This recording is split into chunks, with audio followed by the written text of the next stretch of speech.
Τα νέα της εβδομάδας που μας άφησε χρόνους στο Blender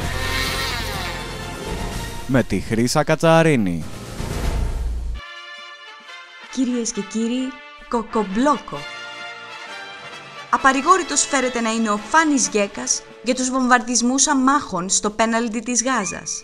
Ανακομιδή των λειψάνων του Τζιμ Μόρισον τέλεσε ο πρώην Μητροπολίτης Αττικής Παντελεήμων στο εξοχικό του στην Πάτρα. Αιωνία του το μνήμα. Διακοπές ρεύματος προανήγγειλε η μικρή ΔΕΗ αυτοπροσώπος στο σπίτι του καθηγητή Μαρατζίδη. Απαρηγόρητος ο Γκέκας. Αποκλειστικά στιγμιότυπα από την ποιητική συλλογή του βουλευτή Ταμήλος. Ποίηματα για αγάπη και γαμίση. Κοινωνικό αγαθό είναι μόνο το νερό. Τίποτα άλλο δεν υπάρχει κοινωνικό αγαθό.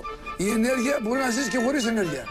Μπορεί να πας σε ένα χωριό και να ζεις με την λάμπα που ανάβαμε παλιά. Τι χρειάζεται τώρα. Κόνιο είναι το δώρο της Κόραλη Δημητριάδης για το γάμο του Σοκράτη. Παπασταθόπουλου. Συγκίνηση προκάλεσαν οι φωτογραφίες δύο νέων ανδρών αγκαλιά με το νεογέννητο βρέφος τους στη Σοφία Βούλτεψη. Πριν γίνει κυβέρνηση. Η Νέα Δημοκρατία το 11 δεν ήταν κυβέρνηση. Μπορούσαν να λένε ότι θέλουν. Το δημοψήφισμα του ΣΥΡΙΖΑ βρωμάει, δήλωσε του ΚΚΕ. Εμείς για το παιχνίδι Βραζιλία-Γερμανία προτείνουμε δημοψήφισμα. Και αυτή τη βδομάδα κοιτούσαμε το δέντρο και χάναμε το πέναλτι. Απαρηγόρητος ο Γκέκας. Αυτά ήταν τα νέα στο Blender. Πιείτε τα όσο είναι φρέσκα και μην ξεχνάτε πως η αλήθεια βρίσκεται πάντα στη μέση. Του Νεϊμάρ. Κουκουρούπου.